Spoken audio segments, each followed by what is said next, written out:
اعوذ باللہ من الشیطان الرجیم بسم اللہ الرحمن الرحیم۔ حضرت خواجہ امام حسن بصری رحمۃ اللہ علیہ کے حالات و مناقب۔ تعارف: آپ باعمل عالم تھے اور زاہد و متقی بھی۔ سنت نبی صلی اللہ علیہ وآلہ وسلم پر سختی سے عمل کرتے اور ہمیشہ خداوند تعالیٰ سے ڈرتے رہتے تھے۔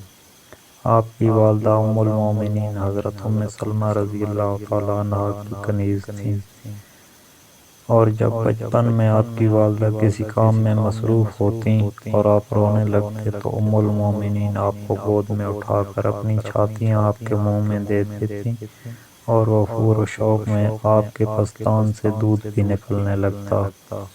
اندازہ فرمائیے کہ جس نے ام المومنین کا دودھ پیا ہو، اس کے مراتب کا کون انکار کر سکتا ہے؟ بچپن میں سعادت۔ بچپن میں ایک دن حضور اکرم صلی اللہ علیہ وآلہ وسلم کے پیالے کا پانی پی لیا۔ جب حضور صلی اللہ علیہ وآلہ وسلم نے دریافت فرمایا کہ میرے پیالے کا پانی کس نے پیا ہے، حضرت ام سلمہ رضی اللہ تعالیٰ عنہ نے کہا کہ حسن نے۔ یہ سن کر حضور اکرم صلی اللہ علیہ وآلہ وسلم نے فرمایا کہ اس نے جس قدر پانی میرے پیالے سے پیا ہے، اسی قدر میرا علم اس میں اثر کر گیا۔ حضور صلی اللہ علیہ وآلہ وسلم کی دعا۔ ایک دن حضور اکرم صلی اللہ علیہ وآلہ وسلم حضرت ام سلمہ رضی اللہ تعالیٰ عنہ کے مکان پر تشریف لائے تو انہوں نے حسن بصری رحمۃ اللہ علیہ کو آپ کی آغوش مبارک میں ڈال دیا۔ اس وقت حضور اکرم صلی اللہ علیہ وآلہ وسلم نے آپ کے لیے بھلائی کی دعا فرمائی، اور اس دعا کی برکت سے آپ کو بے پناہ مراتب حاصل ہوئے۔ وجہ تسمیہ: ولادت کے بعد جب آپ کو حضرت عمر رضی اللہ تعالیٰ عنہ کی خدمت میں پیش کیا گیا تو آپ نے فرمایا کہ اس کا نام حسن رکھو، کیونکہ یہ بہت ہی خوبرو ہے۔ حضرت ام سلمہ رضی اللہ تعالیٰ عنہ نے آپ کی تربیت فرمائی اور ہمیشہ یہی دعا کرتی تھیں کہ اے اللہ حسن کو مخلوق کا رہنما بنا دے۔ چنانچہ آپ یافتہ روزگار بزرگوں میں سے ہوئے ہیں اور 120 صحابہ سے شرف و نیاز حاصل ہوا۔ ان میں 70 شہدائے بدر بھی شامل ہیں۔ آپ کو حضرت حسن بن علی رضی اللہ تعالیٰ عنہ سے شرف بیعت حاصل تھا اور انہی سے تعلیم بھی پائی۔ لیکن تحفہ کے مصنف لکھتے ہیں کہ آپ حضرت علی رضی اللہ تعالیٰ عنہ سے بیعت تھے اور انہی کے خلفاء میں سے ہوئے۔ ابتدائی دور میں آپ جواہرات کی تجارت کرتے تھے، جس کی وجہ سے آپ کا نام حسن موتی بیچنے والا پڑ گیا۔ ایک مرتبہ تجارت کی نیت سے روم گئے اور جب وہاں کے وزیر کے پاس بغرض ملاقات پہنچے تو وہ کہیں جانے کی تیاری کر رہا تھا۔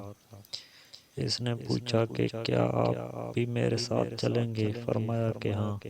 چنانچہ دونوں گھوڑوں پر سوار ہو کر جنگل میں جا پہنچے۔ وہاں آپ نے دیکھا کہ رومی ریشم کا ایک بہت ہی شاندار خیمہ نصب ہے اور اس کے چاروں طرف مسلح فوجی طواف کر کے واپس جا رہے ہیں۔ پھر علماء اور باشمت لوگ وہاں پہنچے اور خیمہ کے قریب کچھ کہہ کر رخصت ہو گئے۔ پھر حکماء و میر و منشی وغیرہ بھی پہنچے اور کچھ کہہ کر چل دیے۔ پھر خوبرو کنیزیں زرد و جواہر کے تھال سر پر رکھے ہوئے آئیں اور وہ بھی اسی طرح کچھ کہہ کر چلی گئیں۔ پھر بادشاہ اور وزیر بھی کچھ کہہ کر چلے گئے۔ آپ نے حیرت زدہ ہو کر جب وزیر سے واقعہ معلوم کیا تو اس نے بتایا کہ بادشاہ کا ایک خوبصورت جوان بہادر بیٹا مر گیا تھا اور وہی اس خیمہ میں دفن ہے۔ چنانچہ آج کی طرح ہر سال یہاں تمام لوگ آتے ہیں۔ سب سے پہلے فوج آ کر کہتی ہے کہ اگر جنگ کے ذریعے تیری موت ٹل سکتی تو ہم جنگ کر کے تجھے بچا لیتے، مگر اللہ تعالیٰ سے جنگ کرنا ممکن نہیں۔ اس کے بعد حکما آ کر کہتے ہیں اگر عقل و حکمت سے موت کو روکا جا سکتا تو ہم یقیناً روک دیتے۔ پھر علماء و مشائخ آ کر کہتے ہیں کہ اگر دعاؤں سے موت کو دفع کیا جا سکتا تو ہم کر دیتے۔ پھر حسین کنیزیں آ کر کہتی ہیں کہ اگر حسن و جمال سے موت کو ٹالا جا سکتا تو ہم ٹال دیتے۔ پھر بادشاہ وزیر کے ساتھ آ کر کہتا ہے اے میرے بیٹے، ہم نے حکماء و اتباع کے ذریعے بہت کوشش کی، لیکن تقدیر الہی کو کون مٹا سکتا ہے، اور اب آئندہ سال تک تجھ پر ہمارا سلام ہو۔ یہ کہہ کر واپس ہو جاتا ہے۔ حضرت حسن رحمۃ اللہ علیہ نے یہ واقعہ سن کر یہ قسم کھائی کہ زندگی بھر کبھی نہیں انسوں گا، اور دنیا سے بیزار ہو کر فکر آخرت میں گوشہ نشینی اختیار کر لی۔ مشہور ہے کہ 70 سال تک آپ ہمہ وقت باوضو رہے اور اپنے ہم عصر بزرگوں میں ممتاز ہوئے۔ کسی شخص نے ایک بزرگ سے دریافت کیا کہ حسن بصری ہم سے زیادہ افضل کیوں ہیں؟ انہوں نے جواب دیا کہ حسن کے علم کی ہر فرد کو ضرورت ہے اور اس کے سوائے خدا کے کسی کی حاجت نہیں، اس لیے وہ ہم سب کے سردار ہیں۔ حضرت رابعہ بصریہ رحمۃ اللہ علیہ کا مقام۔ ہفتہ میں ایک مرتبہ آپ واز کہا کرتے تھے، مگر جب تک حضرت رابعہ بصری رحمۃ اللہ علیہ شریک نہ ہوتی تو واز نہیں کہتے۔ لوگوں نے عرض کیا کہ آپ کے واز میں تو بڑے بڑے بزرگ حاضر ہوتے ہیں، پھر آپ صرف ایک بوڑھی عورت کے نہ ہونے سے واز کیوں ترک کر دیتے ہیں؟ فرمایا کہ ہاتھی کے برتن کا شربت چیونٹیوں کے برتن میں کیسے سما سکتا ہے؟ اور جب آپ کو دوران واز جوش آ جاتا تو رابعہ بصری رحمۃ اللہ علیہ سے فرماتے کہ یہ تمہارے ہی جوش و گرمی کا اثر ہے۔ بے باک مرد خدا۔ ایک مرتبہ دوران واز حجاج بن یوسف برہنہ شمشیر اپنی فوج کے ہمراہ وہاں پہنچا۔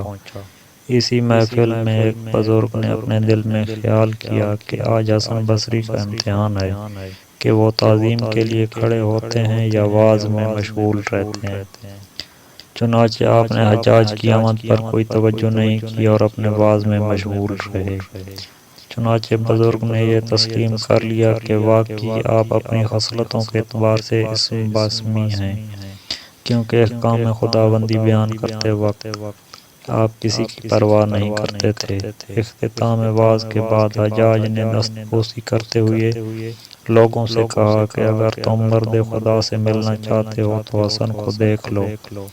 پھر بعض لوگوں نے انتقال کے بعد حجاج کو خواب میں دیکھا کہ میدان حشر میں کسی کی تلاش میں ہے، اور جب اسے پوچھا گیا کہ کس کی جستجو میں ہو تو کہنے لگا کہ میں اس جلوہ خداوندی کا متلاشی ہوں جس کو موحدین تلاش کیا کرتے ہیں۔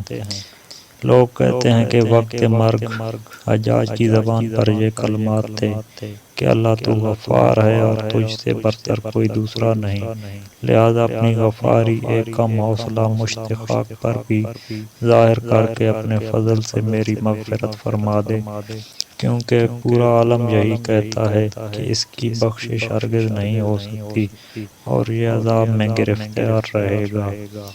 لیکن اگر تو نے مجھے باقی دیا تو سب کو معلوم ہو جائے گا کہ یقیناً تیری شان ہے۔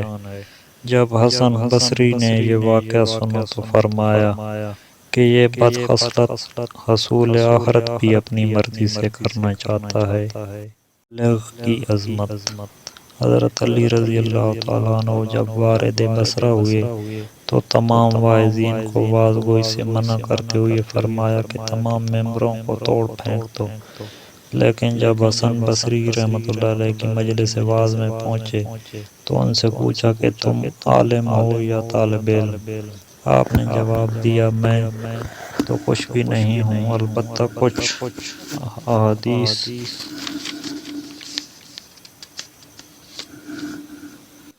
حدیث نبوی سے سنا ہے وہ لوگوں تک پہنچا دیتا ہوں۔ یہ سن کر حضرت علی رضی اللہ تعالیٰ عنہ نے فرمایا آپ کو باز گوئی کی اجازت ہے۔ اور جب حسن بصری رحمۃ اللہ علیہ کو یہ علم ہوا کہ وہ حضرت علی رضی اللہ تعالیٰ عنہ تھے تو ان کی جستجو میں نکل کھڑے ہوئے اور ایک جگہ جب ان سے ملاقات ہو گئی تو عرض کیا مجھے وضو کا طریقہ سکھا دیجیے۔ چنانچہ ایک کشت میں پانی منگوا کر حضرت علی رضی اللہ تعالیٰ عنہ نے آپ کو وضو کا طریقہ سکھایا اور اسی وجہ سے اس مقام کا نام بلتاشت پڑ گیا۔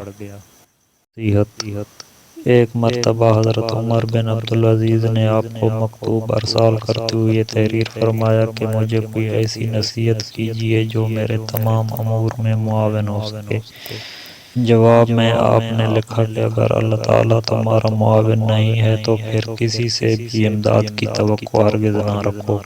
پھر دوسرے مکتوب کے جواب میں تحریر فرمایا کہ اس دن کو بہت ہی نزدیک سمجھتے رہو جس دن دنیا فنا ہو جائے گی اور صرف آخرت باقی رہے گی۔ مردہ دلی میں ہے۔ مالک بن دینار کہتے ہیں کہ جب میں نے آپ سے پوچھا کہ لوگوں کی تباہی کس چیز میں پوشیدہ ہے، فرمایا کہ مردہ دلی میں۔ میں نے پوچھا کہ مردہ دلی کا کیا مفہوم ہے، فرمایا کہ دنیا کی جانب راغب ہو جانا۔ دم مرگ میں آپ مسکراتے ہوئے فرما رہے تھے کہ کون سا گناہ، اور یہی کہتے کہتے روح پرواز کر گئی۔ پھر کسی بزرگ نے خواب میں دیکھ کر پوچھا کہ عالم نزاع میں آپ مسکرا کیوں رہے تھے اور بار بار کون سا گناہ کیوں کہہ رہے تھے، فرمایا کہ دم نزاع مجھے یہ ندا سنائی دی کہ اے ملک الموت سختی سے کام لے کیونکہ ایک گناہ باقی رہ گیا ہے۔